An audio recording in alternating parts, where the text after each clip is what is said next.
শুভেচ্ছা অভিনন্দন জ্ঞাপন করছি। সকলেই অবগত আছেন, আজ আমাদের রাজ্যে অত্যন্ত গুরুত্বপূর্ণ টিটিএডিসি নির্বাচন। সেই নির্বাচন প্রক্রিয়া, ভোটদানের প্রক্রিয়া প্রায় সম্পন্ন হওয়ার পথে। যতটুকু খবর, এখনো কয়েকটা বুথে নানা কারণে বুথ প্রক্রিয়া সম্পন্ন করা যায়নি, চলছে। আমরা প্রথমে এই এডিসি এলাকার আদিবাসী আদিবাসী সকলকে এবং নির্বাচক মণ্ডলীকে আমরা দলের তরফ থেকে অভিনন্দন জানাচ্ছি, শুভেচ্ছা জানাচ্ছি। সাথে আমরা যে বিষয়টা বলতে চাই, আমাদের বলতে কোনো দ্বিধা নেই যে দীর্ঘ সময় প্রদেশ কংগ্রেস এ রাজ্যে আদিবাসী এলাকায় একটা সময় পর্যন্ত আদিবাসীদের বিভিন্ন আঞ্চলিক দলের উপর নির্ভর করে আমাদের চলতে হয়েছিল নানা কারণে। এতে ওই দলগুলি কার্যকলাপের দায় আমাদেরও নিতে হয়েছে। অন্যদিকে এই রাজ্যে আদিবাসী কল্যাণে এডিসি গঠন সহ এ যাবৎকাল ত্রিপুরা ভারত মুক্তির পর আদিবাসী কল্যাণে যা কিছু উন্নয়নমূলক কাজ, অধিকার, এসব কিছুর পেছনে সবচাইতে বেশি গুরুদায়িত্ব এবং কর্তব্য প্রতিপালন করে এসেছে কংগ্রেস নেতৃত্বাধীন কেন্দ্রীয় সরকার। বিশেষভাবে উল্লেখ্য শ্রীমতী ইন্দিরা গান্ধীর কথা।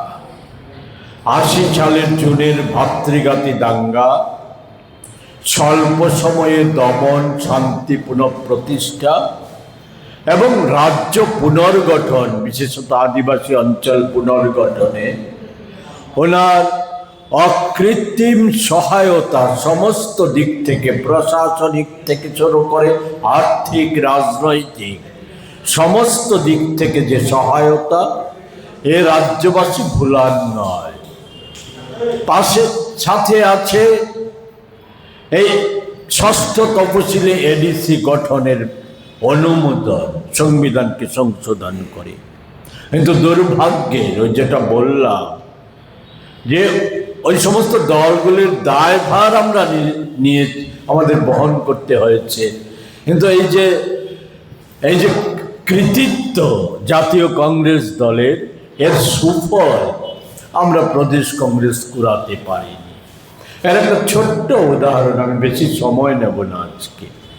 উদাহরণ হচ্ছে 21 সালের এডিসি নির্বাচনে আমরা এককভাবে 28টা আসনে আমরা প্রার্থী দিয়েছিলাম। আপনাদের নিশ্চয়ই স্মরণে থাকার কথা, আমরা কতটা প্রচার কার্য সম্পন্ন করতে পেরেছিলাম। আমাদের 28টা আসনে প্রাপ্ত ভোটের সংখ্যা ছিল 16,242। পার্সেন্টেজের দিক থেকে 2.24%। এবারকার ভোটে আপনারা জানেন, আমরা ত্রিপুরা প্রদেশ কংগ্রেস, গণমঞ্চ এবং ত্রিপুরা পিপলস পার্টি, এই 3 দল যুক্তভাবে আমরা যেমন ধর্মনগর উপনির্বাচনে লড়াই করেছি, তেমনি আমরা এডিসিতেও আমরা যুক্তভাবে লড়াই করেছি। আমরা একটা বার্তা, নতুন বার্তা আমরা আদিবাসীদের ঘরে ঘরে পৌঁছানোর আমরা চেষ্টা করেছি। আমরা দুটো আলাদা কর্মসূচি, নির্বাচনকে সামনে রেখে আমরা দুটো আলাদা আমাদের কর্ম প্রকল্প আমরা রাজ্যবাসীর কাছে, বিশেষত আদিবাসী জনগোষ্ঠীর কাছে আমরা তুলে ধরেছি। এ দুটোকেই আমরা আদিবাসী অঞ্চলে আমাদের শক্তি সামর্থ্য অনুযায়ী প্রচারের চেষ্টা করেছি। জানেন আপনারা, এগুলি পুনরুল্লেখ করতে চাই না। শাসক জোটের কাজিয়ার ফলে স্বাভাবিক প্রচার কার্য চালানোটা একেবারেই অসম্ভব ছিল। আমাদের একাধিক পথসভা বন্ধ করে দেওয়া হয়েছে, সেটা দুটো দলের তরফ থেকে এসেছে, বিশেষ করে প্রধান শাসক দল বিজেপির তরফ থেকে এসেছে। ফলে স্বাভাবিক আমরা প্রচার কার্য আমরা সেভাবে করতে পারিনি।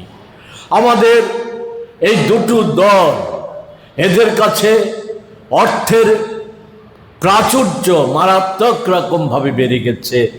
এর মূল সোর্সটা হচ্ছে দুটো দলের কাছে হচ্ছে সরকারি অর্থ। একটা দল, প্রধান দল, সরকারে থাকার সুবাদে, কেন্দ্র এবং রাজ্যে সরকারে থাকার সুবাদে সরকারি উন্নয়নমূলক প্রকল্পের সব ক্ষেত্রে বলা যায় সেখানে প্রকল্পগুলির অর্থে ভাগ বসাচ্ছে, লুট করে নিয়ে যাচ্ছে। অপর দল এডিসিকে লুটের খনিতে পরিণত করেছে। এগুলি আমাদের কথা না, সরকারের শরিক সর্বোচ্চ নেতা থেকে মুখ্যমন্ত্রী, বিভিন্ন দপ্তরের মন্ত্রী, মথা সুপ্রিমো বা এডিসির কর্মকর্তারা, এরা একে অপরের বিরুদ্ধে সেগুলি আমরা অভিযোগ বিভিন্ন প্রশ্নে জানিয়ে এসেছিলাম, কিন্তু এরা এর সত্যতা নানাভাবে নানা প্রমাণাদি দিয়ে তুলে ধরেছে। এর মধ্যেও একটা প্রতিকূল পরিবেশে আমাদের উদ্যোগ ছিল, গত কাল বিকেল পর্যন্ত আমাদের উদ্যোগ ছিল যে অন্তত 65 থেকে 70% পুলিং বুথে 1200-র অধিক, প্রায় 1247 সম্ভবত পুলিং বুথ, সেই জায়গায় 75% পুলিং বুথে আমাদের পুলিং এজেন্ট ঠিক করা, অন্যান্য নানা প্রক্রিয়া সম্পন্ন করা সত্ত্বেও শাসক দলের যে কাজিয়া পাহাড়কে সন্ত্রস্ত করে তুলেছে এই সময়ের মধ্যে, এবং আমাদের পুলিং যারা এজেন্ট হবে, সম্ভাব্য এজেন্ট, তাদের একটা অংশকে বিভিন্ন জায়গায়, বিশেষ করে দামছড়া, জম্পই, করমছড়া, মনুবঙ্কুল, বীরগঞ্জ,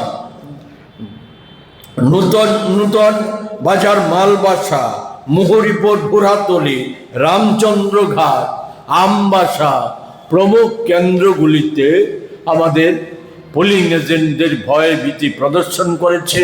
তারা আজকে সকালে ঢোকার চেষ্টা করেছিল, তাদেরকে বের করে দেওয়া হয়েছে। এই সমস্ত কাজ সম্পন্ন করেছে।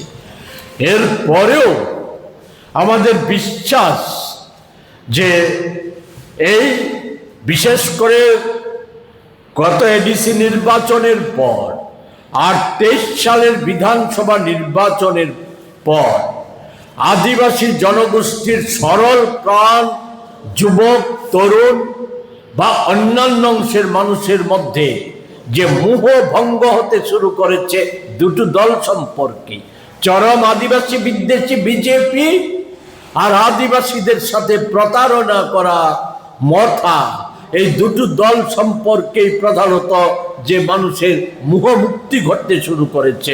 অপর দল যাদের হাতে পর্যাপ্ত সুযোগ ছিল, একটা দীর্ঘ সময় এডিসি সহ রাজ্যে শাসন ক্ষমতায় ছিল, তাদের নানা অপকর্ম, স্বজন পোষণ, দলবাজির ফলে তাদের প্রতিও যে মানুষের মোহমুক্ত, এই অংশটা কংগ্রেসমুখী হচ্ছিল। এই প্রবণতা আমরা ভোটের আগের দিন গতকালকেও কিছু কিছু এলাকা থেকে যারা মথা বিজেপি ভূমি বলে খ্যাত, আমাদের সদর জেলা দুটো বিধানসভা কেন্দ্র মোহনপুর এবং মজলিশপুর, সকলেই জানেন 18 সালের পর থেকে স্বাভাবিক বিরোধী কোনো দলের স্বাভাবিক কোনো কাজকর্ম করার কোনো রকম অধিকার নেই। আজকে বলতে হয়েছে ও দু জায়গার দু মন্ত্রীকে, একজন বাক্যবাগীশ আরেকজন করিতকর্মা মন্ত্রী, ওদেরকে বলতে হয়েছে যে না, মথা তাদের অনেক পুলিং এজেন্টকে বুথে থাকতে দেয়নি, এমনকি ভোটারদেরকেও ভোট দিতে বাধা সৃষ্টি করেছে। এক্ষেত্রে কথা না বাড়িয়ে শুধু বলবো, ফ্র্যাঙ্কেনস্টাইনের ধর্মই হচ্ছে এরা তাদের স্রষ্টাকেও রেয়াত করে না, রেহাই দেয় না। এটা একটা দিক। আরেকটা দিক হচ্ছে বোতল থেকে দৈত্য যদি বেরিয়ে যায় কি পরিণতি হতে পারে এটা সকলেরই জানা আছে।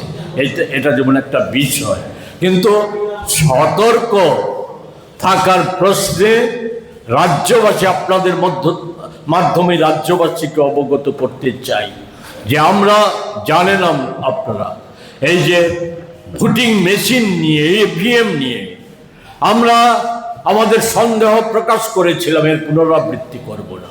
আপনারা জানেন সর্বদলীয় সভা, স্টেট ইলেকশন কমিশনার বিজেপির প্রতিনিধির সাথে মিলে গন্ডগোল করেছে। আমাদের অভিযোগে যে দুটো চিপ যুক্ত বাতিল হয়ে যাওয়া, দেশে বাতিল হয়ে যাওয়া ইভিএম মেশিন কেন আমদানি করা হয়েছে, এবং বুথ সংখ্যা যা তা 3 গুণ মেশিন কেন আমদানি করা হয়েছে। নির্বাচন কমিশনের, স্টেট নির্বাচন কমিশনের হয়ে যিনি ওকালতি করছেন, আমাদের ডেপুটেশন যিনি গ্রহণ করেছিলেন প্রদেশ কংগ্রেসের, উনি বলেছেন না, এটা চিপ নয়, মেমোরি প্রিজার্ভ করার একটা বন্দোবস্ত। আমরা জিজ্ঞেস করেছিলাম কি দুটো? হ্যাঁ, দুটো আছে, কারণ মধ্যপ্রদেশে নাকি একসাথে কোনো এক সময় দুটো বুথ হয়েছিল। তা এরপরে সন্দেহটা আরো ঘনীভূত হয়েছে। কেন ঘনীভূত হয়েছে? যে আমরা জানতে পারলাম এই ইভিএম মেশিনের সাথে 22 জন ইঞ্জিনিয়ার এসেছেন, বিশেষভাবে তারা